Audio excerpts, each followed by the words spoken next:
Check, check, check.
If we're ready on the right, ready on the left.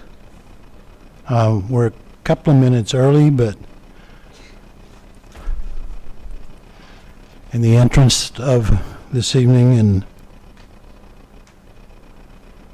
what we all know this day means to our country,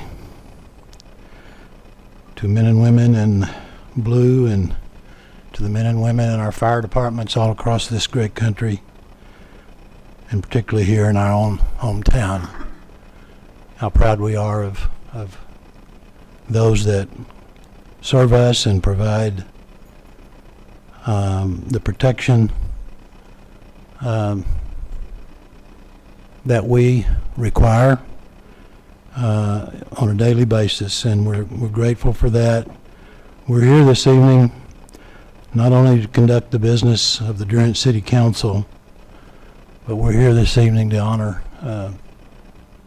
the memory of the 9/11 event of 2001 and those lives that were lost and those families that were affected by that, and really every citizen in this country was touched by that. And we want to take a little time here this evening to honor this day, honor the memory of those lost on 9/11 and those that were serving during that time and continue to serve.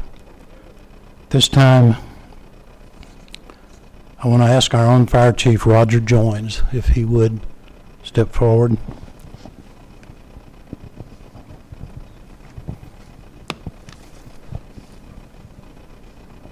I have a couple words I want to say tonight. September 11, 2001, 2,753 people lost their lives. 343 New York firefighters, 23 NYPD, 37 Port Authority, 184 Pentagon at the Pentagon location, and 40 passengers of Flight 93 in Pennsylvania, and over 2,100 civilian citizens. It's a day we will never forget. Reflecting back 17 years ago today, I think we all have different thoughts and different feelings of what happened, and it just reminds us that there is a price for freedom, and many before us have paid that price so that we may enjoy it. And I think today is just another day to really remember that, stop and think about it. Soldiers, they leave their families for an extended period of time, some to never return home. So today, let us not forget the freedoms we enjoy. Let us not forget those who have made the ultimate sacrifice. Let us not forget those who protect us every day. And let us not forget the fallen on September 11th, 2001. Please stand with me for the invocation. Remain standing afterwards for the presentation of the colors. Father, we come to you tonight, and we just want to give you thanks. We thank you for the country we live in and the freedoms that we enjoy every day. We thank you for the ones that have gone before us, paid the price, have fought for that freedom, and help us to never take that for granted. Father, we thank you for your love. We thank you for sending your Son to pay the ultimate sacrifice for us. And Lord, I pray that you will be with us tonight in this meeting. I pray that you will bring the city together as one. Help us to build this city, Lord. Help us to be a community that people who travel through Durant want to become part of. And I pray that you will help each one as one of the councilmen, mayor, city manager, as they make decisions that affect the workers of the city, affect the citizens of the city. I pray that you'll guide them, direct them in all they do, all the decisions they make. And once again, thank you for all that you do for us. And just be with those families that soldiers that have gone before us, families that have lost loved ones, and the ones that lost their lives on 9/11. We just thank you again for your precious Son. In your name we pray. Amen. Amen. Please stay standing for the presentation of the colors.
United States of America and to the republic for which it stands, one nation, under God, indivisible, with liberty and justice for all.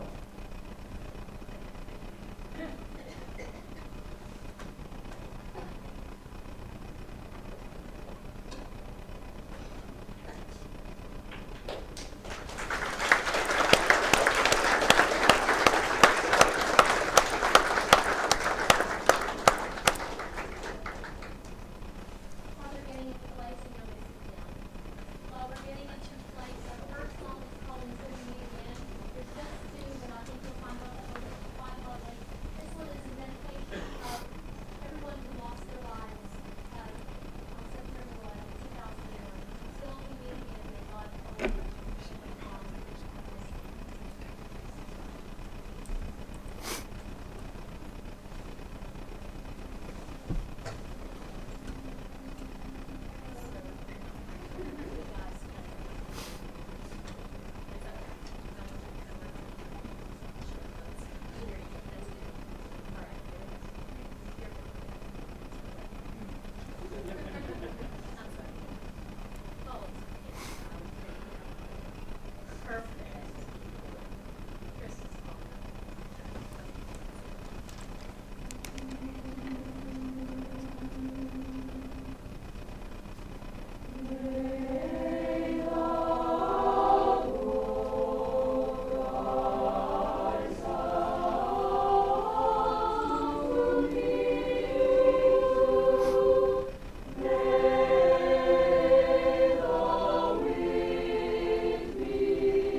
We bring up the rear.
As we come to order,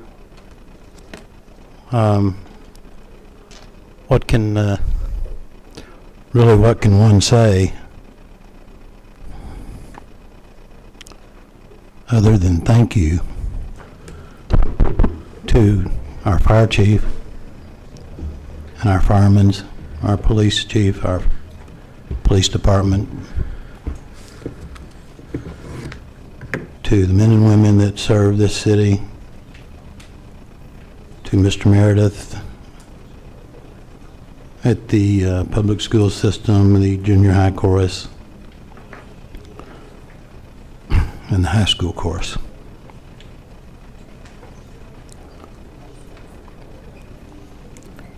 I think we're all touched by the memory and these young people this evening and the future of our country. I can't thank folks enough that had anything to do with this and putting it together, but I want to particularly take a minute, thank Cindy Price, the city clerk, that had the idea, and with the help of the city manager, put this together this evening. And wow, I'm going to struggle for a bit, but thank you all.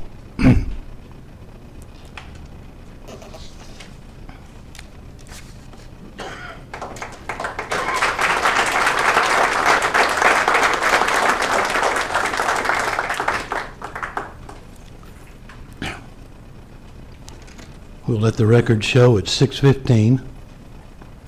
Now I'll call to order the regular Durant City Council meeting of September the 11th, 2018. And ask the clerk to call roll. Councilmember Hawthorne. Here. Councilmember Groby. Here. Councilmember Dills. Here. Vice Mayor Hitchcock. Here. Mayor Tomlinson. Here. For the record, we have all members present. We have a full quorum. We'll begin with item number 2 on our agenda, and that's the consent item docket. We have items 2A through 2I. Are there any to be removed for consideration under agenda item number 3? The consent docket is items that allow the focus to be on other items of our agenda. These are routine, procedural, self-explanatory, and are voted on in a single motion, one vote. However, any council member requesting further information may do so, and we'll remove it for consideration under a separate vote. Are there any to be removed? If not, what's council's pleasure? Move to approve. Second. Motion and a second to approve the consent items. Any discussion? Hearing none, the clerk will record the vote, please. Councilmember Hawthorne. Aye. Councilmember Groby. Aye. Councilmember Dills. Aye. Vice Mayor Hitchcock. Aye. Mayor Tomlinson. Aye. Motion carries.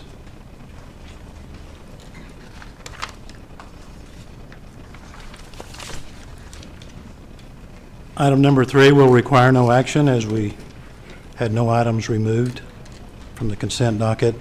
We'll begin with item number 4, agenda item number 4. Under administration, 4A, is to consider authorization to accept a donation in the amount of $4,500, that's $4,500, from Trace and Dina Sherrill for the purchase of a 2-bay handicap swing to be located at the Durant-Dixon Park. Mr. Marty Cook, our park superintendent. Oh, Marty Pope, I do it all the time. Sorry, Marty. That's all right. Dina Sherrill had got in contact with me, and we had discussed a swing for one of the parks. And this is phase 1 of 3 phases.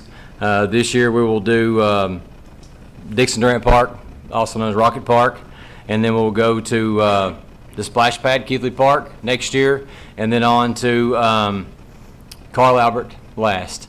And so I would like to thank them for all they do for the community, and tell them thank you very much. And I stand here in front of you this evening to ask you to accept the donation of $4,500, and we will get the first swing put in by the Parks Department.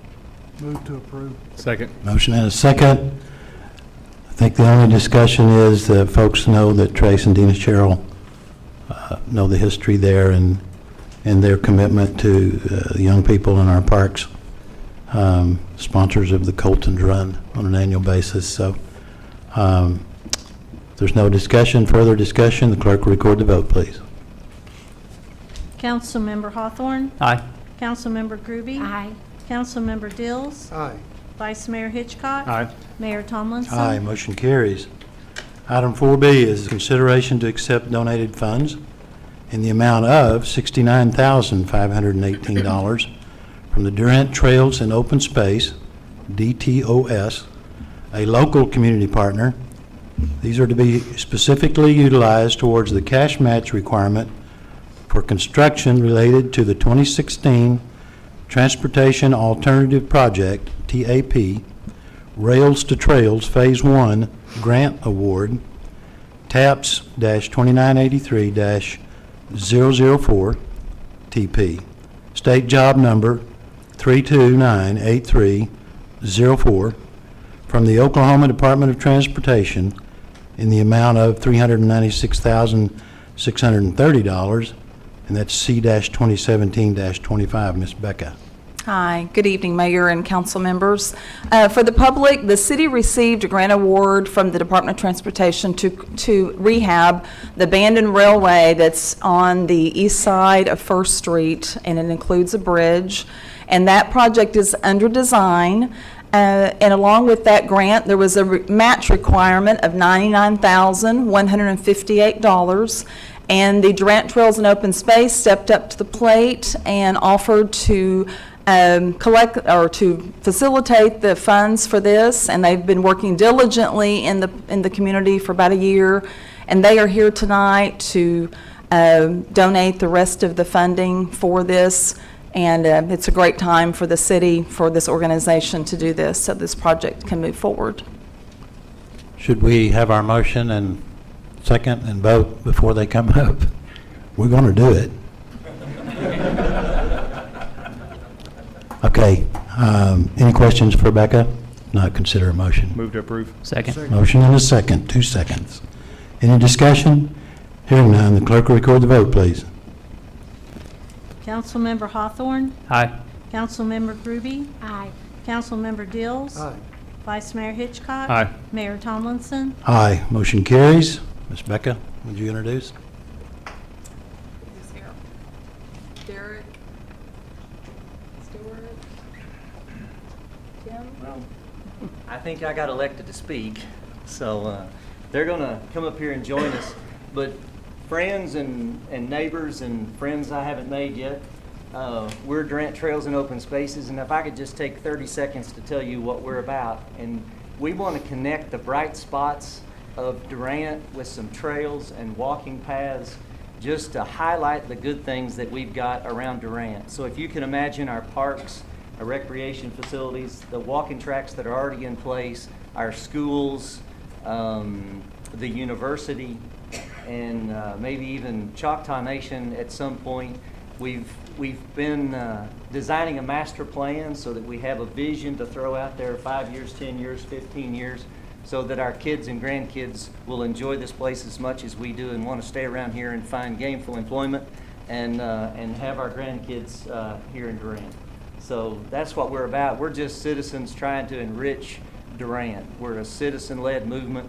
So tonight you'll see this is a group. If you've been to a Durant Trails and Open Space meeting or a Trails meeting or Imagine Durant and you've worked with us, if you would just stand, if there are any others in here in the room tonight. Stand up, Tim. Thank you Stand up. very, very much for what you're doing. Every time we see the matrix on people that come through Durant, they want to know where's our trails, where's recreational facilities. That's what we're doing this for. All right, where's the big check? Let's do the photo. Stuart, please introduce Well, these young men here. that's a good deal. If I start introducing all of them, how about let's let them introduce themselves. I'm Stuart Rustin with Rustin Concrete, lifelong Bryan County resident. I'm Derek Hines, and I am with Gaddis and Gaddis Wealth Management and Durant Trails Open Space.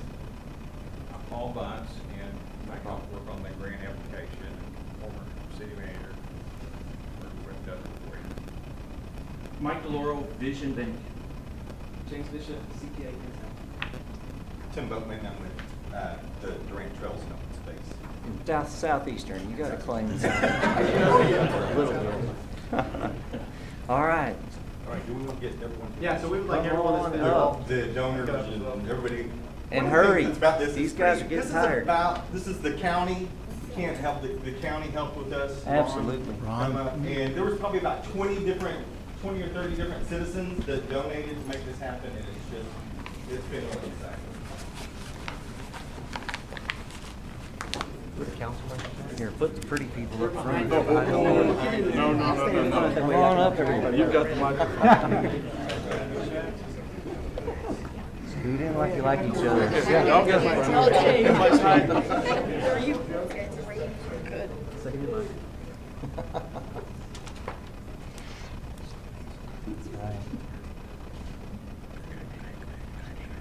Like the red carpet. Work clothes. And this picture, it seems incomplete also without Kara. Absolutely. Jasmine Durant, who really started and spearheaded this. She's home with her brand new baby. So Kara Who's Burke- under the weather tonight? Yeah, baby's a little sick. So we can't do this without Kara and Imagine Durant and what they did with this. And it's fantastic. All right. Thank you, council. Thank you very much.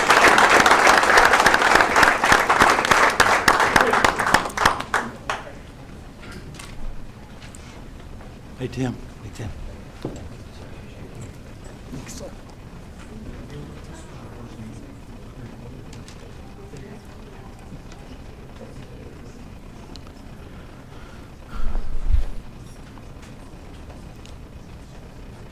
Okay, moving along on our agenda, we'll go to item number 4C. And that is to consider award of bid for propane sales and service for the city of Durant, an approved contract with McCraw Oil Company, Inc., at a rate of $1.39 per gallon for year one, $1.35 per gallon for year two, and $1.32 per gallon for year three.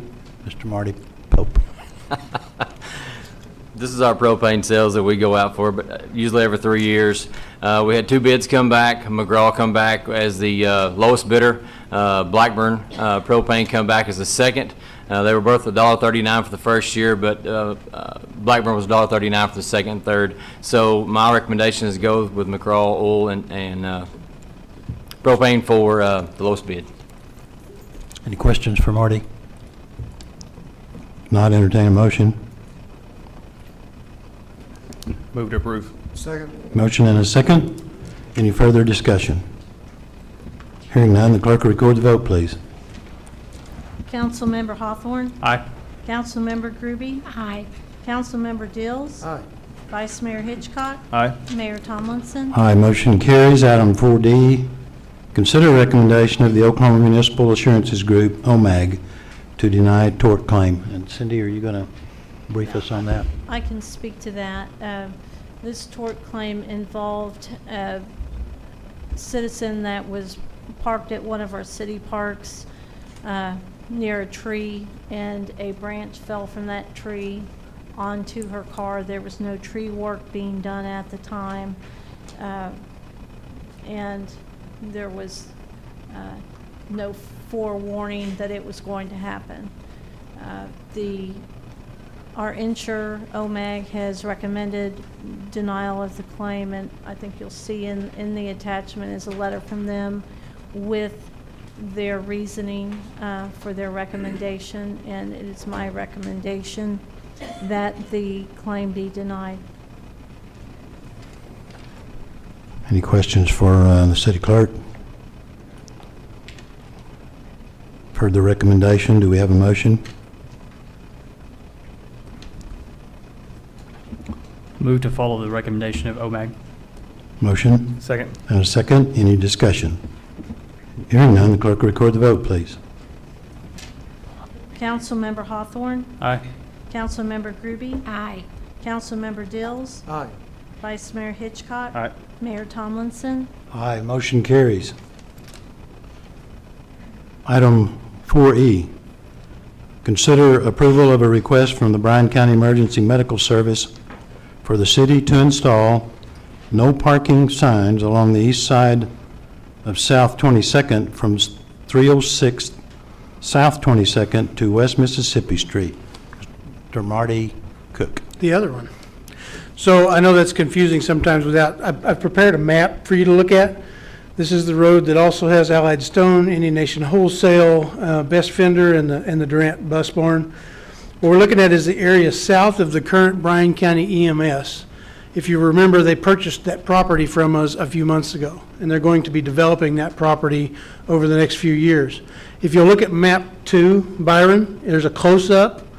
I haven't done the measurements to decide. It should have just been followed down on map 1. Scroll, there you go. I haven't done the measurements to decide how many signs we need exactly. That's just to show you. But just on the east side of the road and just between Bryan County EMS and Mississippi.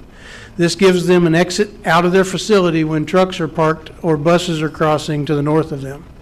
Hasn't been a huge problem yet, but as congestion builds, they've noticed that sometimes during peak hours, they have trouble getting out for an emergency call. We take this seriously. We don't just put a sign up for anybody we see or hear from. I have not had any negative feedback from this request, although obviously only the agenda is what was publicized. But I think it's a reasonable request. Questions for Marty?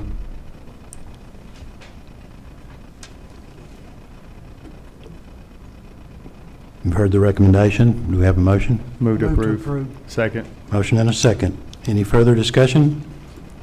Hearing none, the clerk will record the vote, please. Councilmember Hawthorne. Aye. Councilmember Groby. Aye. Councilmember Dills. Aye. Vice Mayor Hitchcock. Aye.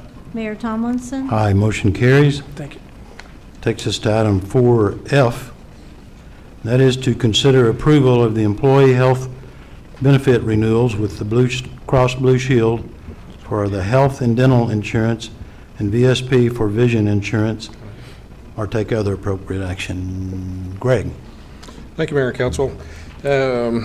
Our Blue Cross Blue Shield is our carrier provider for health and dental. VSP is for vision.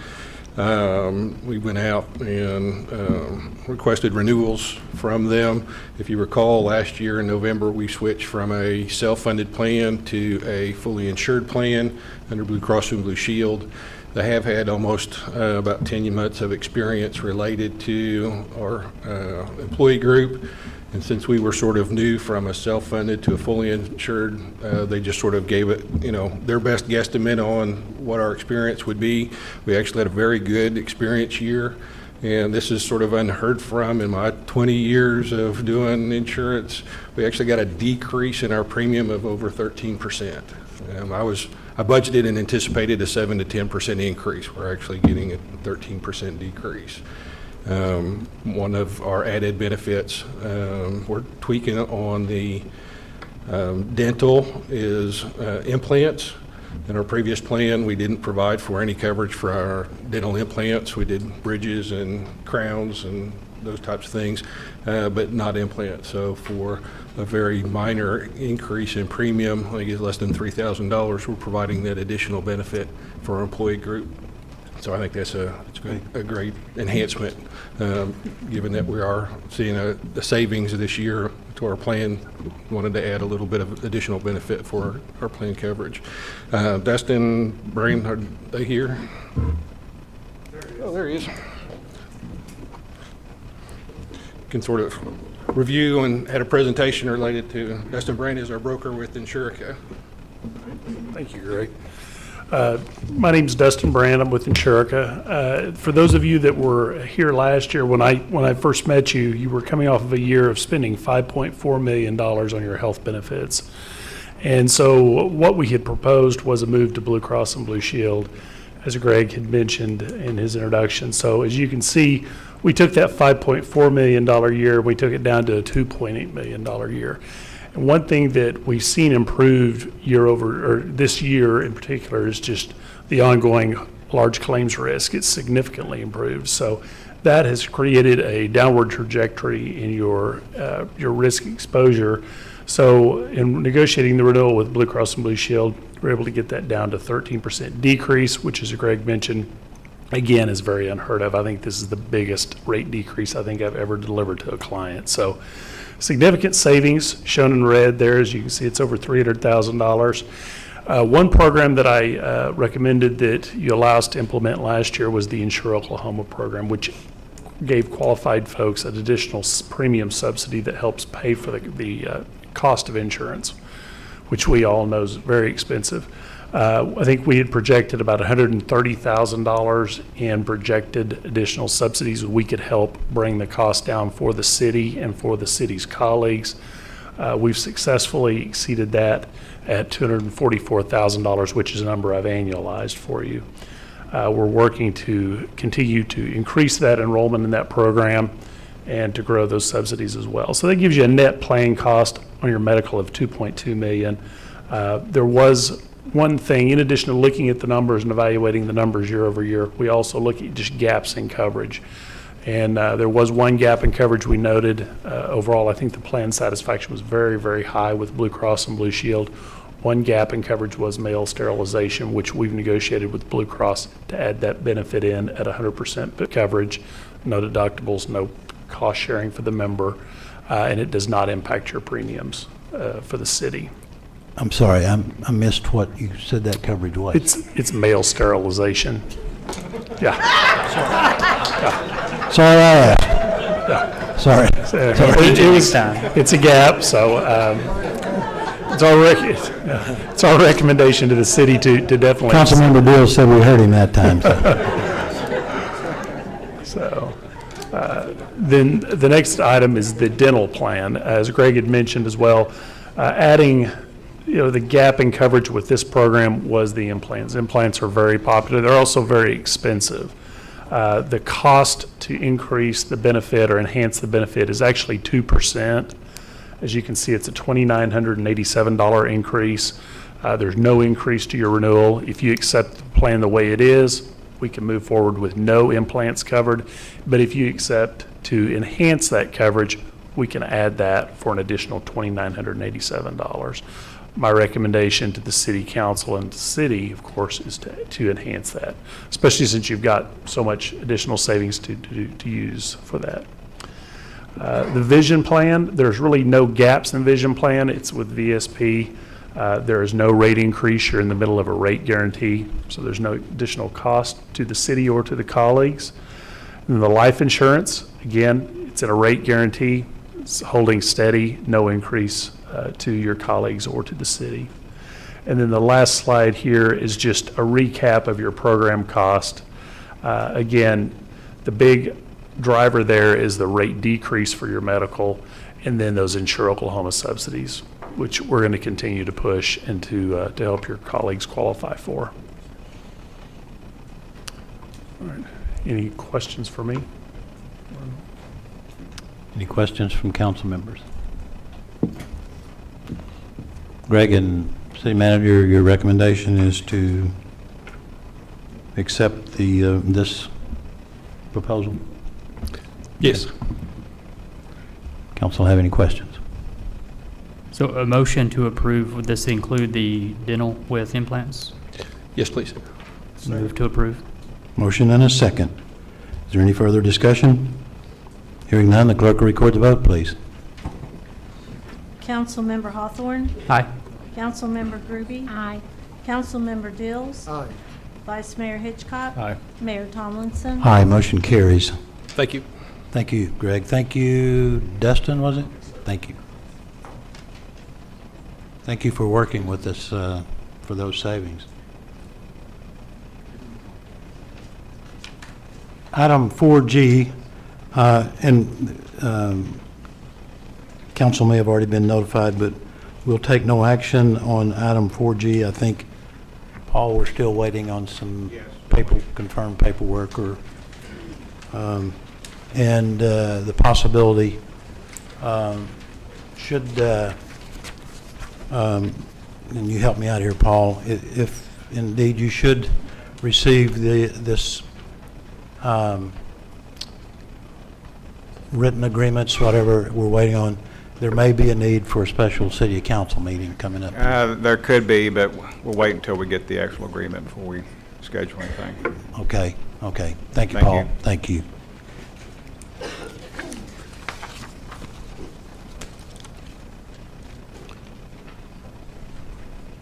Takes us to 4H, and that is to consider approval of ordinance number 1865, vacating the alley in Block 204 of the original town plat of Durant. Who's going to visit? Who? Oh, Tom, yes. Thank you. I'll do that, Mr. Mayor. Thank you, Mr. Mayor. There's maybe one typo on the agenda item itself. But it's corrected on the ordinance. This is for the closing of an alleyway, not a vacating of an alleyway, and it doesn't sound that different, but it is. Essentially, the closing of this alleyway would be, as we discussed a couple of meetings ago, south of Main Street, just to the west of 9th Street. There was an alley that ran behind the Boulder Motel, on the south side of the Boulder Motel, essentially into that shopping center. The owner of that property has requested that the alleyway be closed. Check with staff, there's not any public utilities in that alleyway. All of the utilities run either on the north side along Main Street or on the south side of the building near the railroad track.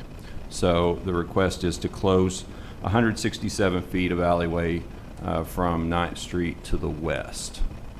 Now, that does not change any property owner's interest in the alleyway. It just closes it off for use. If the property owner ever wanted to vacate the alleyway and have it completely erased from the property records, the property owner could take the necessary steps to do that, give notice to surrounding property owners, and go through the district court to do that. This just closes it for use. So as I think I read in there, Tom, that should the city ever, if there ever is a need, that possibility is there too. That is correct. The council could take steps to reopen the alleyway if necessary, if it's not vacated first. But if it was ever vacated, then it goes away forever. But at this point, the request was to close it. Property owner may come back later and take the steps to vacate it if necessary. But it's not an alleyway that, my understanding, that contains any public utilities. All the utilities are north or south. And I can't help, I probably should have asked this when we were considering this very action, but some few years ago, further to the west, I think we either took the same similar action when the Pizza Hut rebuilt or built their new facility. And in saying that, then is there any further need to close that? I'm sure that alley ran from 9th to 10th. It probably did. There was where it essentially would run across that property is where the parking spaces are across the north side of that building, kind of where the old bowling alley was. Those parking spaces are essentially the alleyway. The property owner just requested the closing of that easternmost 167 feet. The entire alleyway is probably unnecessary now, since there are no utilities in that alleyway, but this was the request. Questions for the city attorney? Not entertain a motion. Move to approve ordinance 1865. Second. Sections 1 through 3. Sections 1 through 3. Second still. Motion to approve sections 1 through 3. Yes, sir. And a second. Any further discussion? Hearing none, the clerk will record the vote, please. Councilmember Hawthorne. Aye. Councilmember Groby. Aye. Councilmember Dills. Aye. Vice Mayor Hitchcock. Aye. Mayor Tomlinson. Aye, motion carries. Move to approve section 4. Second. Have a motion, have a second. Any discussion? Hearing none, clerk will record the vote, please. Councilmember Hawthorne. Aye. Councilmember Groby. Aye. Councilmember Dills. Aye. Vice Mayor Hitchcock. Aye. Mayor Tomlinson. Aye, motion carries. Item 4I, consideration to approve Resolution 2018-25 in support of the completed Durant Arts District South 9th Avenue S9A Master Plan partially funded by the National Endowment for the Arts, Our Town Grant, and local partners. Ms. Becca.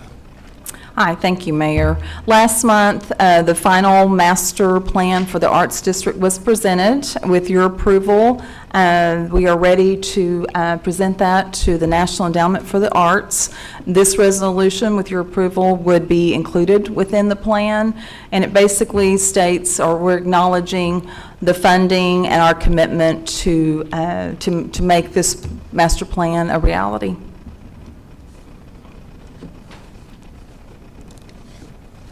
Questions for Becca? Not? Move to approve Resolution 2018-25. Second. Motion, and again, 2 seconds. Any discussion? Hearing none, the clerk will record the vote, please. Councilmember Aye. Hawthorne. Councilmember Groby. Aye. Councilmember Dills. Aye. Vice Mayor Hitchcock. Aye. Mayor Tomlinson. Aye, motion carries. Item 4K, consideration to approve resolution 2018-20, Jay? what'd I do? I'm sorry. Sorry.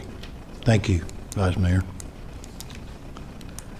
Consideration to authorize city manager and staff to develop guidelines for creating an Arts and Culture Advisory Committee with approval to identify and appoint community members to serve in this capacity. Ms. You wanna Becca, speak Ms. on City it, Manager, Jill? Mr. City Manager? With the growing arts and cultural events and activities that we have here in town, and with Southeastern's Fine Arts Department, our high school, and so many arts organization, the city manager thought that it would be a good idea to appoint an advisory committee.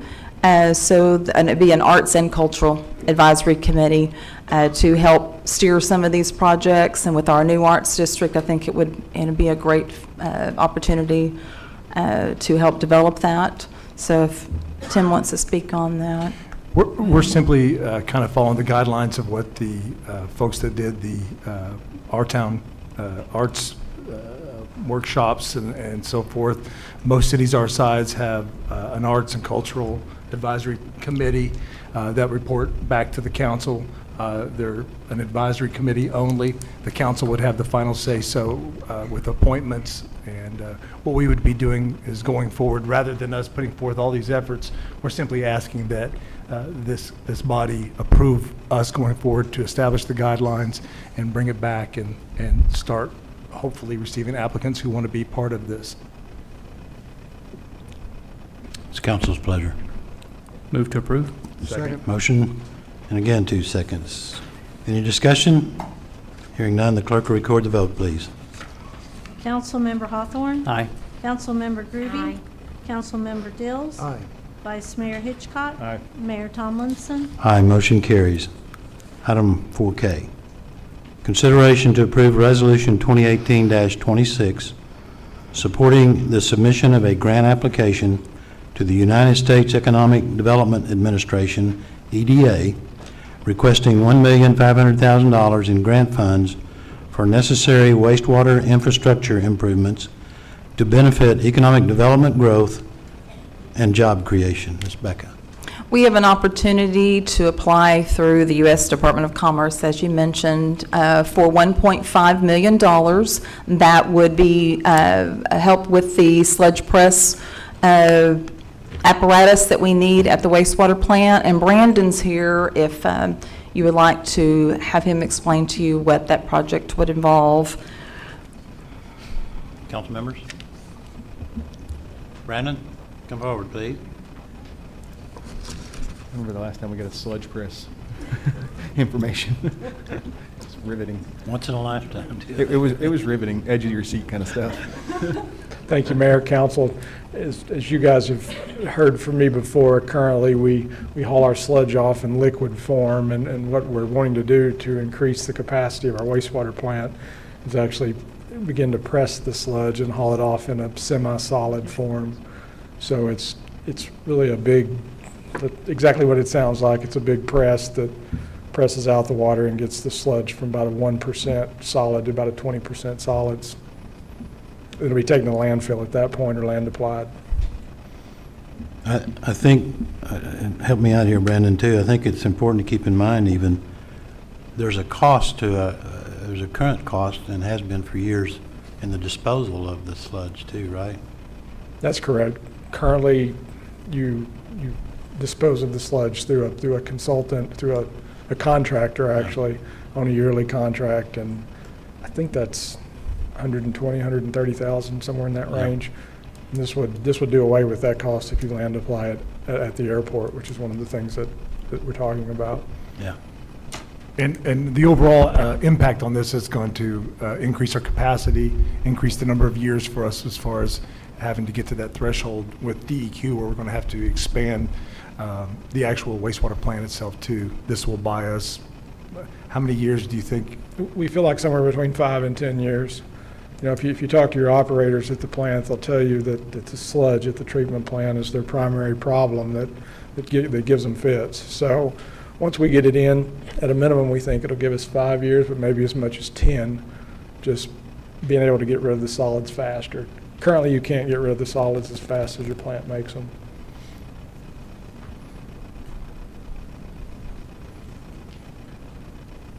Any other questions for Becca or for Brandon or for the city manager? If not, do we have a motion? Move to approve. Before you make the motion, please, I had put in my memo that the 450 jobs that are listed on the resolution is not, there may be more jobs, and I want to make sure that's accurate. So I'm requesting that your motion be contingent upon me getting the correct numbers of jobs to be created for the resolution. So you're saying it might be more? Yes, sir.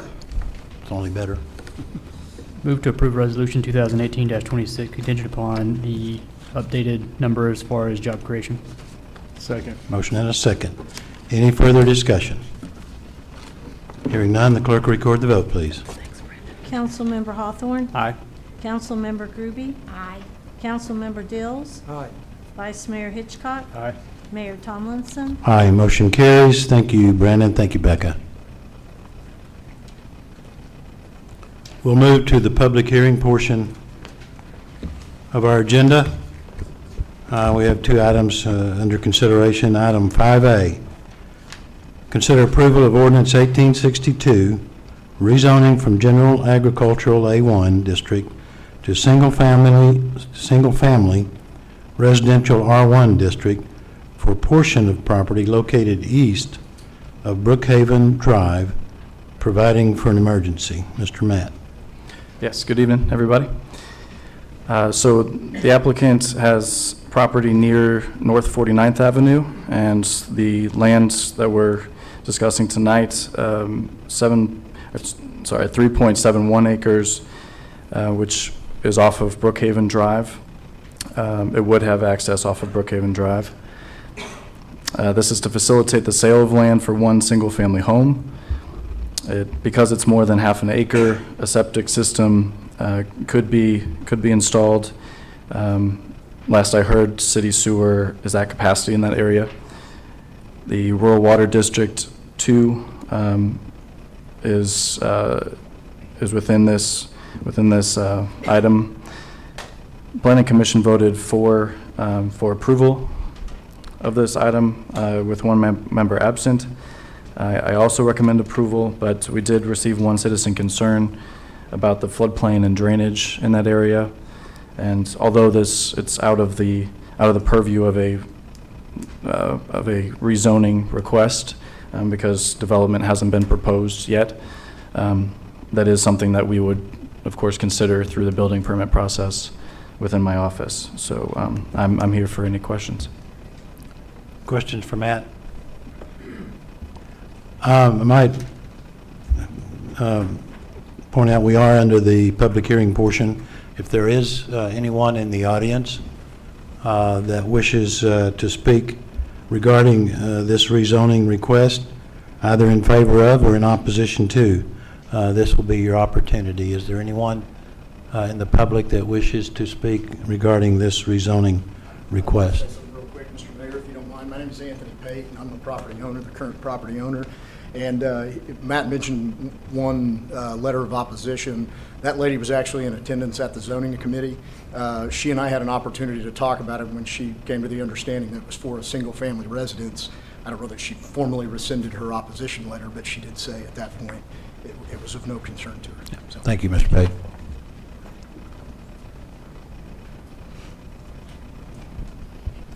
Anyone else in the audience? Anyone else in the audience? Anyone else in the audience? Hearing and seeing none, we'll close the public hearing portion of ordinance number 1862. Council members have any further discussion or questions for Matt? Not, are we ready for a motion? Move to approve ordinance 1862, section 1. Second. Motion and a second. Any further discussion? Hearing none, clerk will record the vote, please. Councilmember Hawthorne. Aye. Councilmember Groby. Aye. Councilmember Dills. Aye. Vice Mayor Hitchcock. Aye. Mayor Tomlinson. Aye, motion carries. Have a motion for, Sorry, section 2. Second. motion and a second for section 2. Any discussion? Hearing none, the clerk will record the vote, please. Councilmember Hawthorne. Aye. Councilmember Groby. Aye. Councilmember Dills. Aye. Vice Mayor Hitchcock. Aye. Mayor Tomlinson. Aye, motion carries. Under item 5B, and this is also under the public hearing portion of our agenda, is to consider approval of PC 2018-18 preliminary plat for property located south of US 70 bypass and west of Cemetery Road. Matt? Yes, so through this request, the applicant hopes to facilitate a single-family neighborhood currently titled Rodeo Square subdivision. It's, the amount of land is sizable. It's 160 acres.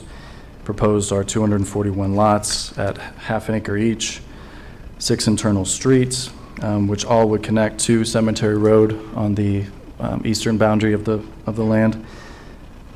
Underwater, it would be Rural Water District 5, and as far as I can tell, the sewer would be septic, have the potential for septic, being half acre each. The nearest pump station that I saw is reasonable distance away. Proposed are 4 detention ponds, some underground storage. At the Planning Commission meeting last month, there was unanimous recommendation for approval, 4 votes with 1 member absent. I do also recommend approval, but with the general note that that Cemetery Road is in fairly poor condition, and that we need to consider strategy, long-term strategy for transition between development and the public right-of-way. We did receive citizen concern at the meeting last month regarding quality and traffic capacity of Cemetery Road. I am present, and I believe the applicant is as well, for any questions.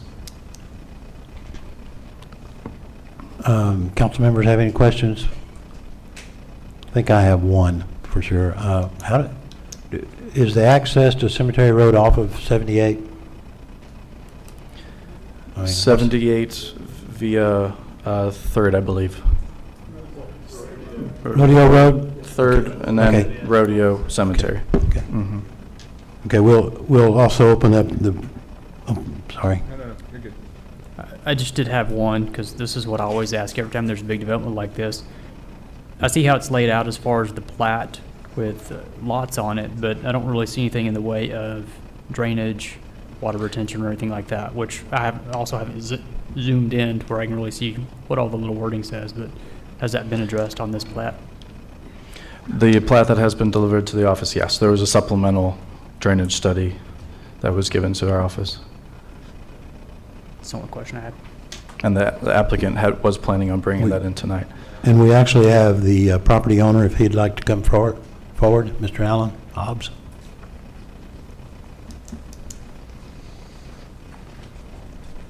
Yes, sir, and it was a small copy of drainage, but I went by Barker's and got another copy, so I have another copy, a little bit bigger of the drainage with me, so you can look at. I trust if you had it done, and you've already sent it to them. Yeah, we went and printed earlier, but it will be, and there's 4 exits to help with, where it's not all one coming to the deal. There's actually 8 roads, but only 4 exits coming on the cemetery, and then I'm hoping, like he was saying, rural water, but I think will be traditional septic, but it'll be city water. There's water on that cemetery road, and then we'll put in our own septic system, but Barker did the full, it's got the storm drainage and all of that on here for the underwater, and then the retention ponds. Okay, so the requirements for septic are minimum half-acre lots? Or for aerobic? Yes. Septic or aerobic? Yeah, they'll all have to have a perk test to qualify if they're septic or aerobic to meet DEQ. But the lot size will qualify, period? It's half acre for either septic or aerobic. Okay. And these are all from half to 3/4 acre. And the perk? How many homes? It was platted for 241, but when you take the retention ponds out, it's going to be about 230. When you take out, Is that Durant School District? I think it's going to be Calera. Clara? Durant city limits, but Calera School District.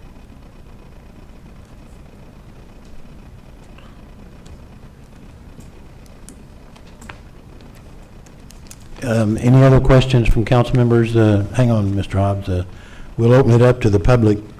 Also, anyone in the public have any comments, questions, concerns? Mr. Mayor, can I speak from here, since I'm old and can't walk up there? I didn't hear your question that you asked about where it's gonna come from the cemetery road. Is it the cemetery road that went by the country club, or is it the end of Southeast First, or where will there be a road? It'll be the south side of the bypass. Okay, so that's where it won't be around our cemetery. No, it's the other side of the bypass, the south side. Okay, that's all I asked. Thank you. Anyone else in the audience have any questions or concerns? Yes, my name is And- Steve. And please, your name and address. Stephen Garner, 3614 Cemetery Road. I live on Cemetery Road, and I really don't know at what point this question is to be brought up, so I'm just going to ask it. But is it too early to comment on any kind of plans to deal with the traffic, partly as far as just Cemetery Road and improvements that it may need? And then maybe even beyond that, whether or not that will even accommodate that much traffic on it. I'm not coming up in opposition to any of this. I just didn't know whether this is something you consider later on, or whether it's something I could ask about tonight. I just don't know. So I thought I would. I think Mr. Matt maybe addressed that early in your presentation. We recognize, or if you would, maybe Yes. elaborate. So if I could, the decision tonight and the discussion for the decision really takes place within these red lines up on the screen here, the parameters and only the parameters of the property boundaries. Beyond the property boundary, an inch, a foot, so the actual pavement of Cemetery Road cannot be part of the stipulation for the developer. Developer has fulfilled all requirements in our city code. So that's why I made the general note that I do think we need to revisit how we work with an understanding between city and developer, potential amendment of ordinances. That's a future need for Durant, but hopefully near future. So basically, that would be for another time. Is that right? Later on, possibly. There'll be that might discussion, I'm addressed. sure, yes, Okay. sir. And just for the record, like I said, I'm not speaking in opposition to any of this. I just was. Thank you. No, so I thought I Appreciate would it. ask Yeah. about it. Thank you, Mr. Garner. Anyone else in the audience? Very quickly. Yes, sir. Charlie Bachman.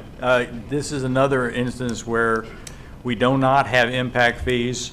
We've discussed looking into the city developing codes and everything so they can have impact fees on new development. This is another case where it just shows that that's something that the city needs to move forward on. Thank you. Thank you, Mr. Bogman. Anyone else in the audience? Anyone else in the audience? Anyone else in the audience? Hearing and seeing none, we'll close the public hearing portion. Council members have any more questions for Mr. Matt? If not, are we out of time for a motion? Move to approve PC 2018-18. Second. Motion and a second. Any discussion, questions? Hearing none, the clerk will record the vote, please. Councilmember Hawthorne, Aye. Councilmember Groby. Aye. Councilmember Dills. Aye. Vice Mayor Hitchcock. Aye. Mayor Tomlinson. Aye, motion carries. Thank you, Matt. Are we, Thank you. I think I'm staying up for later, for the next. How did I recognize that?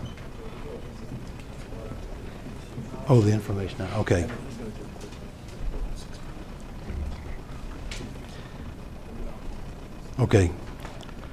Okay, this takes us to item number 6 on our agenda item under information items. First, let me recognize that the department heads are all here. Appreciate everyone again and all the reports that you provide on a monthly basis, not only to the city manager and administration, but for council's review, and we thank you for that, for the time and effort you put in that, okay? Does council, first of all, have any departments they'd like a report on or to hear from on? Mr. Mayor, I was asked to inquire, and I would think this would be solid waste. I don't see how, but I was told that citizens that are disabled or have a disability can have the trash people come up to their house and get their cart and take it and empty it and take the cart back. Is that something that Marty could answer for? That's something that Marty can answer, and I believe that is our policy.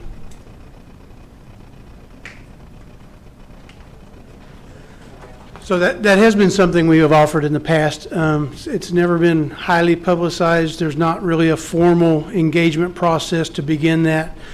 Generally, you contact the utility department or Albert himself, and by the way, I apologize, he had some family business to take care of tonight. And so, out of the kindness of his heart, he goes out of his way to make sure that you're taken care of. I can imagine if we had hundreds of people doing that could cause a problem, but it's never been abused in a way that it's caused an issue for us. And so absolutely, we try everything we can to make it safer and easier on the people. Marty, who would they need to get hold of? I may have to work on that and get back with you because, again, they don't contact me. Do you know? There you go. We'll get to the bottom of it. Hey, James. I just kind of know a little bit about that. Because you live with Albert. Yeah, I'm right next door to his office. There is a form he hands out. You contact Albert. There will be a form. Take to your doctor, and they fill it out, and it states that your disability and you are disabled, and then he puts you on a rollout list, is what it's called. Yeah. And then they'll actually come up and roll it out to the street and take care of it. Okay, James, would they have to come down and get the form, or could they have it mailed or I'm sure emailed? Albert would probably drop it off if they asked him to. Okay, more than thank you likely. so much. You're welcome. Any other departments, questions? If not, I'll take this opportunity to, sound like maybe a teacher here, but department heads are dismissed if they'd like. No pop quizzes or tests at the end of the meeting or anything like that, so please, if you need to go have supper or something, feel free to do that. Thank you all again. I think we do have 6B coming up, Matt, Community Development Report, and I think this is, well, as you read that, we all are aware of new state laws voted on by the citizens of the state, et cetera, and these are requiring some municipal, not only state, but municipal and county actions at the same time. So I think Matt can kind of enlighten us on that some, Matt. Sure, as much as I can. And I'm hoping to just kind of open the forum for this information and then whatever discussion and direction that you all want to give. So no controversial topics at all, just booze and marijuana. And may I officially recognize that 6B, under Community Development Monthly Report. Presentations on alcohol at special events and on medical marijuana. Yes, sir. Okay. Yeah, all jokes aside, I was going to let you know that first information item that I researched per the direction of city manager and a few council members, I believe, is special events and outdoor alcohol consumption, and looking at what Durant has, comparing that to a few comparable communities. And so at first you'll see on the screen what Durant has currently in its ordinances, all mentions of alcohol, that we do have few definitions. Many other communities have much more defined regulation on alcohol, so definition section's a little light. Durant only defines non-intoxicating beverages, which on the research that I saw, non-intoxicating, in quote marks, means the percent alcohol by volume is 3.2 or less, and anything over 3.2% alcohol would be considered intoxicating. But Durant only defines non-intoxicating. Before October 1st, it does seem appropriate to change that. That's the only mention of public drinking and open container is with non-intoxicating beverages. So again, it seems we're half covered at this point. And within an establishment is also language within the within a business or establishment, non-intoxicating beverages not allowing by right through special event permits. None of that's mentioned in our code currently, but we do have a special event permit that must detail more than our regulations do. So that really covers what I saw in our code. ADA, going next to ADA, if that's next, yeah. They do have a strict code on beverage gardens, the idea of permanent designated spaces for outdoor alcohol consumption. And again, we don't have any mention of that. And I should note that if I do end up drafting ordinances, I'll want any and all of your opinions, as well as consulting city attorney, city manager, city clerk's office, because right now special event permits we send down there, and police, of course, for the life, health, safety enforcement.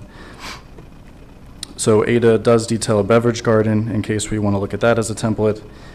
Next, Ardmore mentions a temporary license related to alcohol consumption.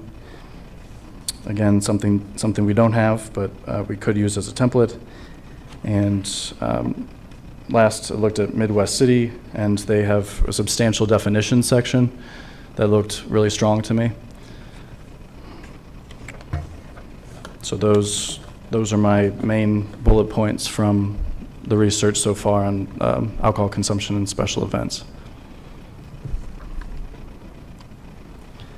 And I'll Questions for move Matt? on. Unless sorry. there are any questions, I'll move on to. Any questions? Okay, Matt, move on. No, Oh, go that ahead. one? The one I was going to ask is that the question I get asked all the time is, and I don't want to throw anybody's business out there, but I'm going to. Opera House, because they are in front of a sidewalk, and they just, if they could serve on that sidewalk. Or Roma's, they've talked about putting tables out in front. That was my big question. That's one of the questions I asked for Tim, and I said, can they do that or not do that? Or because there's no defined beverage garden. There's not. Go ahead. Sorry, what were we going to... Anyway, go ahead. Sorry. If you want to, okay. So the way that I see it currently is that no alcohol can be served on any public crosswalk, or sidewalk, excuse me, sidewalk or right of way. So we would need them to specify the legal boundary of their property, and it would need to be contained, because right now our code says within the legal establishment. So that needs to be proven to us before any outdoor alcohol consumption can take place on a permanent basis or a special basis.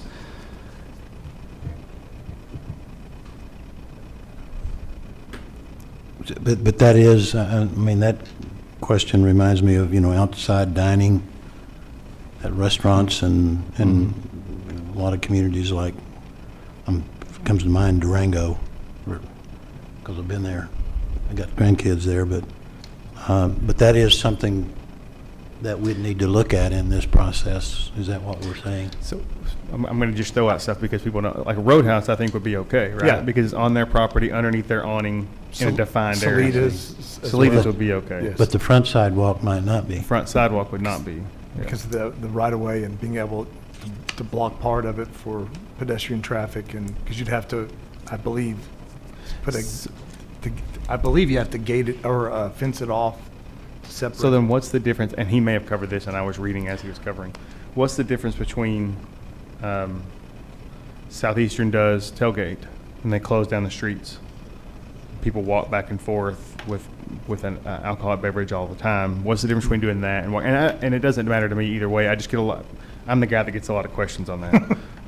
So Well, I just don't know what the difference is. I don't know what to tell people because they're like, well, they're walking around right there. Why can't I serve it in front of my business? So that's the questions I get. I know with Southeastern, that was granted prior to my arrival here. Is Marty back there?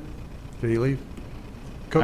I know we changed something. We to make changed it something okay. right before I came, because that was new Yeah. when I got here. We put him on We the did I spot. don't that remember about- what it was, but- That's 3 years ago. 3 years ago. Or Yeah. not- And I'm not real Maybe sure not. either, to be honest. I did not bring that one across. I know that there's some, property line is the most importance in our code currently. Everything in front of the wall at Opera House or Roma's belongs to the city. It's part of the sidewalk city property. Southeastern actually owns part of University Street in between Third and First. And I couldn't tell you the exact dimensions, but it's, believe it or not even a city street by old property boundaries. And I think that's how they got away with that, if I remember right. I just know we changed some ordinance. Actually, we took a couple of words out of an ordinance. And I remember Part of that Mr. was Phelps about doing it. drinking in public, and that was in public It was view. drinking in public. is But what it wasn't on public property, because there is a difference. Oh, there you go. And I'm not a police officer, so I'm not going to promise who's getting arrested, And, but. it's not like we want, it's not like we want people walking down the street drinking all day either. No. But I so think you in wanna the make sure you interest do it of the right way.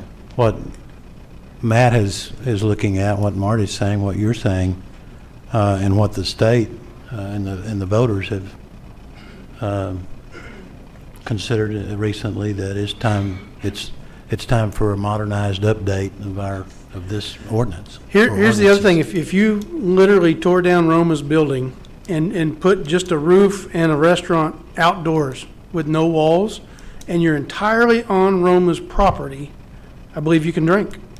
You're not on public property, Yeah. right? No different than having a porch or something on, like Salitas does.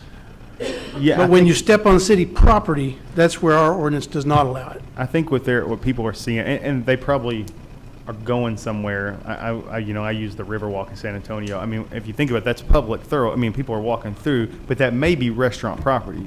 They're drinking outside, they're riding against that may be restaurant property, but when you're going as a visitor, you don't know. Could also be a special ordinance where they've created a beer garden out of city property. Gotcha. That's not disallowed necessarily. We just have to look further into that. It's conceivable you could even create a zone in which that Yeah. could happen. You could create a zone from First Street to Fourth Street, from, wherever boundaries, where even on public property in certain hours or within, it could be done. I mean, you could do it several different ways, but One thing you got to remember, that every one of those public properties that are sidewalks in front of buildings, we also have to maintain ADA accessibility. And almost every one you brought up was done with the ODOT grant streetscape Gotcha. for the primary reasons of ADA accessibility. So we could not allow that to violate just so they could create a beer garden and sell wine for 2 chairs outside. Yeah, and while I was Right, talking about it, so- I was thinking, there's tables out there, somebody's going to trip and fall on a table, who's going to be, Yeah. I thought of, while I was talking, I was like, oh, man. It's the permanent objects we have a real problem with. Yeah. And when they put a fence post in the ground or block that ADA accessibility, that's where it becomes an issue. Okay. Thank you, Marty. Thank you, Matt. Are we ready to move on to the second part of your? Sure, as long as you all are. I think we are. Okay. then I'll pursue that item as well as this next one, unless specific direction is given tonight. I'll pursue it with city manager, city attorney, and the appropriate entities. All right, then, without further ado, Mary Jane. So, again, this is preliminary research, and I'm just trying to facilitate healthy regulation and policy making through this. So, and I do not understand all of the details. So, medical marijuana use and possession was just approved, as I'm sure everybody knows, in June. That applications for state licenses for businesses to dispense, grow, sell, and conduct business with medical marijuana applications began in late August. As far as I saw, they could be filed at the end of August, so very recently. Not sure if you want to get into there's the summary of what's being allowed, but I at least want to touch on how it could affect our city regulations and life, health, safety of Durant.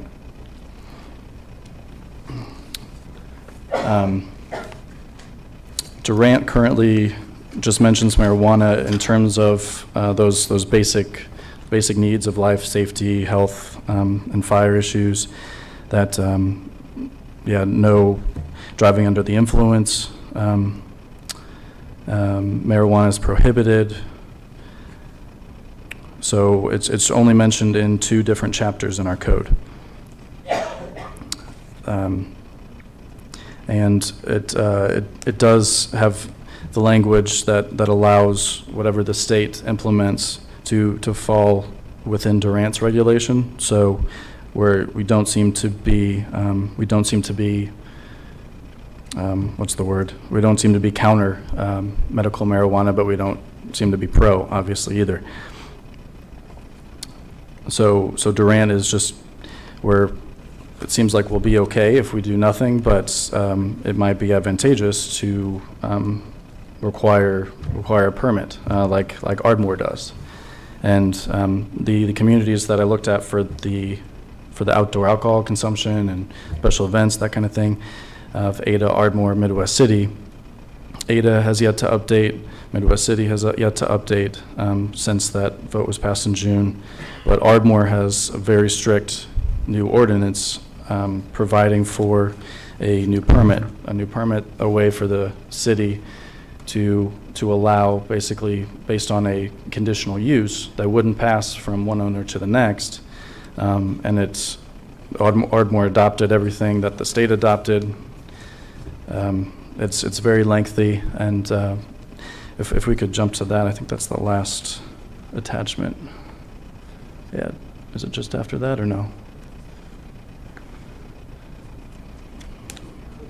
Sorry, I guess it was an additional PDF. But to go over that, to me it seemed like a basic conditional use permit for businesses. It was a chapter they added to their code. It's to provide reasonable and orderly regulation, to limit the impacts that medical marijuana cultivation and production will have on health, safety, and community resources in Ardmore. And this was just adopted last month, by the way. That nothing that Ardmore adopted is intended to promote or condone the production, distribution, or possession of marijuana. That this new chapter for Ardmore is to be construed to protect the public over medical marijuana business interests. So the public needs to be the ultimate recipient of the regulations services. So that's what Ardmore was striving to do through this, and it's extremely detailed. Let me see. Two of the most important sections that I saw was that the new permit in Ardmore is non-transferable. So they do need to come into their community development department in Ardmore, can't pass to another business owner or property owner. And another really important section is the location of medical marijuana businesses. In Ardmore, they require a fixed location, as well as permitted use in specified zoning districts. And we can go to those specific sections if you like, but I can just cover them right here. Permitted uses, medical marijuana business permits are permitted by right in retail sales land uses, in agricultural land uses, and in manufacturing and production. So in our zoning code, we have that table of permitted uses by zoning district, and Ardmore allows this medical marijuana business in three of their land uses by right.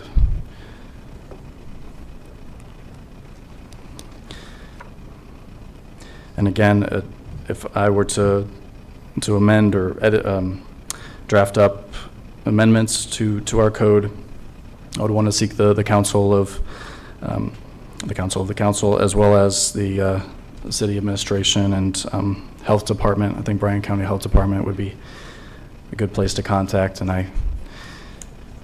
I'm here for any questions, but that's the preliminary research that I have. Any questions for Matt? I'll be short. I brought this up before the meeting. Is reading over what they have from Ardmore. It seems like it's kind of excessive. The only thing I would suggest is looking at what the state actually requires, and us avoid getting into the business of the city regulating these types of businesses, not any more than we would any other type of business. Do we require a special conditional use permit for a liquor store or a pharmacy or anything like that? And it's my 2 cents.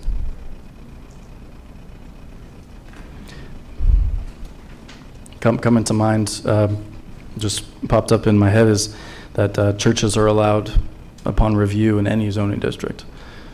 So theoretically, it could be similar, and the only restrictions on location that the state gives that I saw, and again, if I were to draft or amend anything, draft anything up, I would comb through it more with a fine-tooth comb, but I saw just the distance from a private or public school is really the only limitation that the state gives. That we can't that a local government can't restrict the business from coming in, but we can require a review and a permit process. So fees that would cover the costs of inspections and our office reviewing zoning and distance from a school, that kind of thing.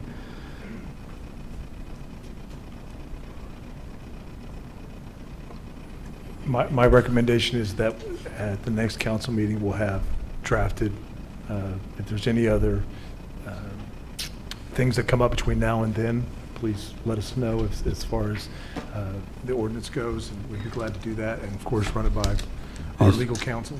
Is OML available for, I'm sure they're working hard and fast on this, Oh, too. yeah, it's something that they've got, I think, one of their legal counsel and staff that can help us with that as well.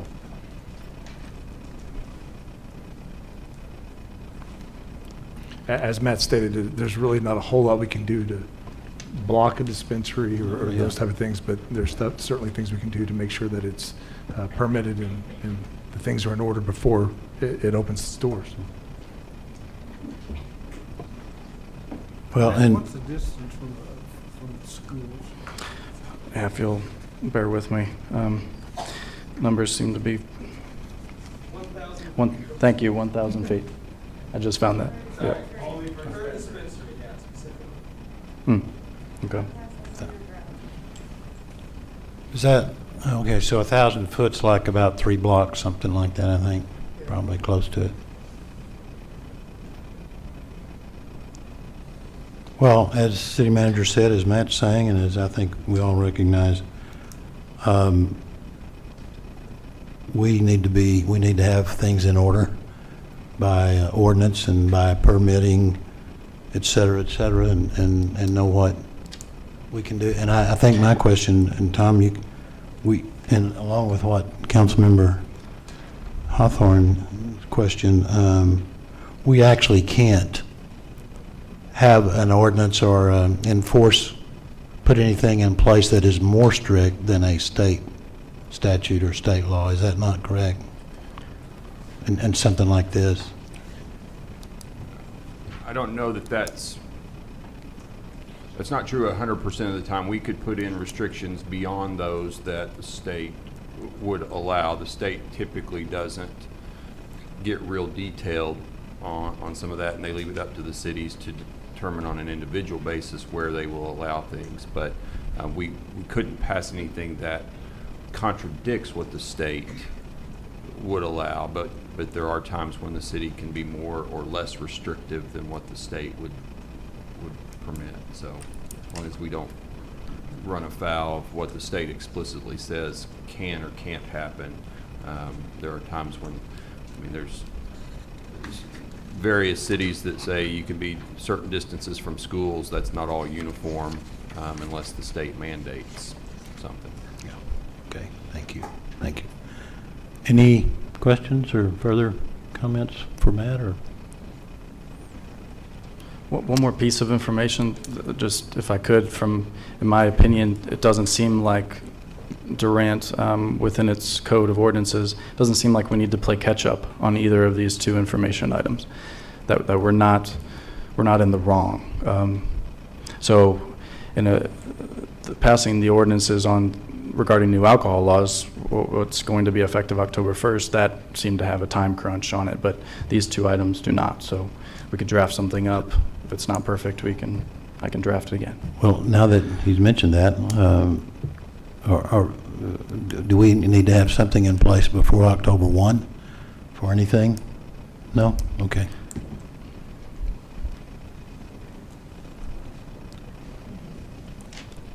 Anything else? Matt, do you have additional? Where's that? Yeah. Nope. Okay. Song and dance? Okay. Thank you. Thank you. Thank you, Matt.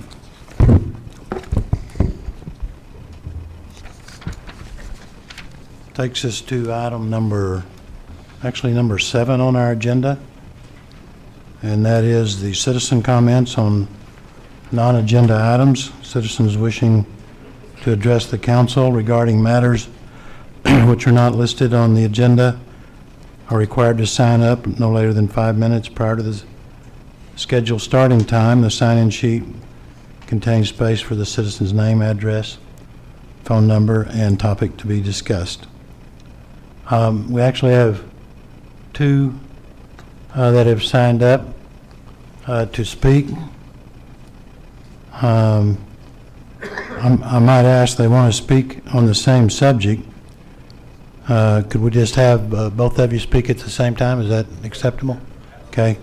We have Dustin Belvin of Durant and Aaron Halton of Durant, and their subject to speak on to this council and those that are in the audience is medical marijuana. Hello. Thank you, council. Yep, thanks for having us, you guys. I really appreciate it. We have a couple different things that we want to talk about. I want to address specifically that ordinance that's up there. And forgive me, guys, let me remind you that we're on a time frame here. Yeah, absolutely. I just got a couple of things here. The stuff that we have right now in regards to medical marijuana, as far as the ordinance or code or whatever we call it, it looks like it's called, I don't know, section or whatever that little squiggly thing is, 133.02. The way that this reads as of right now, anybody that walks out of my dispensary is going to be breaking this ordinance. And that's just a little concern for the patients that we'll be serving. Tom, would that be state statute, I think is what he's referring to? That's our local municipal code. Yeah, this is local municipal code. It says, and again, quickly, to be or appear upon or in any street, alley, place of business, or other place while under the influence of marijuana, opium, or other narcotic.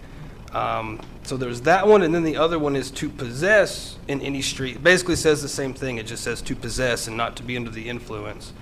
But then right after that, it says to use marijuana in any place within the city except as legally prescribed by a physician licensed to practice. So Personally, I think that if we were to just add that little bit of information, as recommended by a licensed physician, to the other section, I think that would kind of clear up that specific piece of it. That's the first thing I wanted to talk about. The second thing I wanted to talk about was in regards to like the Ardmore laws and the ordinances they've passed. A lot of those ordinances are in regards to home grow.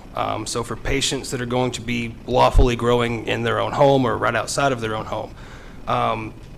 The problem that I have with like Ardmore's and a couple of the other cities that have passed these ordinances is that they're requiring a licensing fee for a patient, a lot of which are very low income, to grow their own medicine, which is kind of defeating the purpose of them growing if they're having to pay to do so.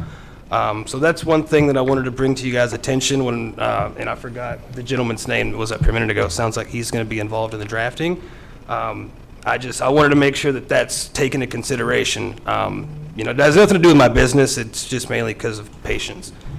So that's the main things that I wanted to talk about here. And I also wanted to ask what kind of questions you guys have in regards to medical marijuana.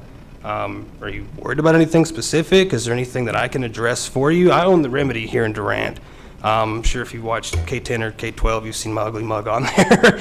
But yeah, if you guys have any questions, I would love to address those. Maybe ease any fears or clear up any, miscommunications that there may be. Any questions from council members? Comments?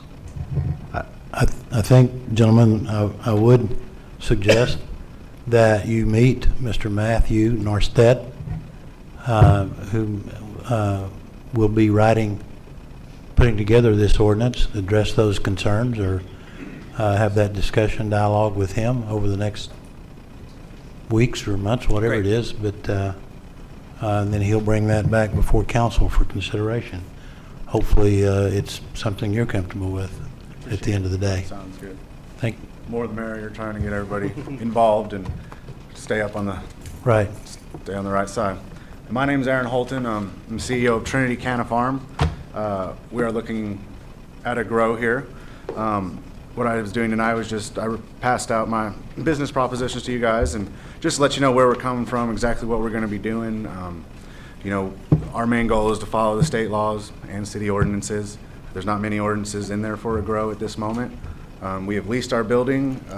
We have 14 days until we get approval for the grow. We just want to be transparent with the council and the city's people and always leave questions. You can ask us any problems, concerns. I just want to be able for you guys to kind of read what we're going to be doing. You'll have a very good idea of what's going to be going on, and it'll also help, if we end up talking with, is Matt about any ordinance or stuff that, we've kind of got the knowledge and expertise and, been in the business for a while in other states. So just trying to let you know and just stay transparent. And if there's any questions, my name's Aaron, my wife Tiffany, and that's it. We just want to let you know what's going on, and don't want to just be jumping in here with people wondering what's going on down the street. So I thank you, sirs. Thank you for the communication. Thank you. I think that's critical. And my phone number is on that sheet. I don't think I have my contact info in here, and I'm very sorry about that. I forgot that part. Okay. But it's on that paper. Thank you, sir. Thank you. Okay, that concludes the citizen comments portion. If there are no objections from council members, would you like to move on to the Utilities Authority? Okay. Entertain a motion to recess out of regular session. So moved. So moved. Second. Motion and a second. Clerk will record the vote, please. Councilmember Hawthorne? Aye. Councilmember Groby? Aye. Councilmember Dills? Aye. Vice Mayor Hitchcock? Aye. Mayor Tomlinson? Aye, motion carries. We are recessed out of regular session. We'll let the record show it is 7:39. I'll call to order the regular monthly meeting of the Durant City Utilities Authority of September the 11th, 2018, and ask the secretary to call the roll, please. Trustee Hawthorne? Here. Trustee Groby? Here. Trustee Dills? Here. Vice Chairman Hitchcock? Here. Chairman Tomlinson? Here. For the record, all members are present. We have a quorum, full quorum. First order of business, the consent docket. We have items 1A and B. Do we have a motion? Move to approve consent. Second. Motion and a second. Any discussion? Hearing none, the secretary will record the vote, please. Trustee Hawthorne. Aye. Trustee Groby. Aye. Trustee Dills. Aye. Vice Chairman Hitchcock. Aye. Chairman Tomlinson. Aye, motion carries. Item 2 requires no action under administration. 3A, consider award of bids for the filter under drain repair at the water treatment plant. Item 3.1, excuse me, Haynes Equipment Company in the amount of $60,000 for West Tech laser flow under drain system. Marty. Thank you, guys. So at the water treatment plant, we had one of our sand drain filters actually blew out, what they called it. I had a deformation in the laser cut plate underneath. So we had to remove all of the filter media that was in that. It's one of 4 that's located inside the building that produces water for your city of Durant. We had to remove all the filter media. We've discovered the issue that we have in place, went out for bid on all the different pieces and parts. The first one for Haynes Equipment, the $60,000, is actually for the laser flow under drain system. The second piece there that you see for $20,000 is for filter media, which is sand and anthracite that go in there to filter the water. And the third one for KB Construction for $46,000 is the cost of labor for installation of all of the above product. I would be happy to discuss any of this with you that I could. What kind of questions you might have, and Philip is available as my expert if we need him. I think I've set this up that if you would accept what we've got presented here, one vote should be able to do it. Award of all the bids that are Tom, listed. are we in a position, we have item 3A, 1, 2, 3. They're all related to the same. Yeah, same project. Takes 3 expenditures of money to get this project. City Attorney, are you okay with? Okay. Trustees, any questions for Marty? Appears we need to do this. Yeah, we really kind of do. The product is 26 to 32 weeks out. 21 to 30, sorry, my numbers were a little off. Wow. So we got to order today to do this in the spring, to be honest. So, yeah, it's kind of important that we move forward if you guys are happy with it. Move to approve A 1, 2, and 3. Second. Motion and a second. Any discussion? Hearing none. Secretary will record the vote, please. Trustee Hawthorne. Aye. Trustee Groby. Aye. Trustee Dills. Aye. Vice Chairman Hitchcock. Aye. Chairman Tomlinson. Aye. Motion carries. We have no reports under item number 4. Entertain a motion to adjourn. So moved. Second. Motion and a second. The secretary will record the vote, please. Trustee Hawthorne. Aye. Trustee Groby. Aye. Trustee Dills. Aye. Vice Chairman Hitchcock. Aye. Chairman Tomlinson. Aye, motion carries. We are adjourned out of the Utilities Authority. We'll let the record show it's 7:44. Call to order the regular monthly meeting of the Durant Airport Authority of September the 11th, 2018. And ask the secretary to call the roll, please. Trustee Hawthorne. Here. Trustee Groby. Aye. Here. Trustee Dills. Here. Vice Chairman Hitchcock. Here. Chairman Tomlinson. Here. For the record, all members are present. We have a full quorum. First order of business, consent items. Move to approve. Second. Motion and a second. Any discussion? Hearing none, secretary will record the vote, please. Trustee Hawthorne. Aye. Trustee Groby. Aye. Trustee Dills. Aye. Vice Chairman Hitchcock. Aye. Chairman Tomlinson. Aye, motion carries. Under item number 3, there are no comments to consider. We have nothing under the administration considerations, no information items. Anything under new business? Hearing none, entertain a motion to adjourn. So So moved. moved. Second. Motion to second. The secretary will record the vote, please. Trustee Hawthorne. Aye. Trustee Groby. Aye. Trustee Dills. Aye. Vice Chairman Hitchcock. Aye. Chairman Tomlinson. Aye, we are adjourned out of the Airport Authority. Entertain a motion to reconvene in regular city council. So moved. Second. Motion and a second to reconvene in regular city council session. The clerk will record the vote, please. Trustee Hawthorne. Aye. Trustee Groby. Aye. Trustee Dills. Aye.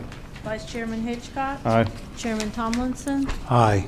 We are back into, motion carries, we're back into regular session, which takes us to item number 8 on our agenda under executive session. We have items 8A, 8C, 8E, and 8G to consider executive session items. Do we have a motion to enter into executive session? So moved. Second. Motion and a second. The clerk will record the vote, please. Councilmember Hawthorne. Aye. Councilmember Groby. Aye. Councilmember Dills. Aye. Vice Mayor Hitchcock. Aye. Mayor Tomlinson. Aye. We are going into executive session. We'll return in a bit.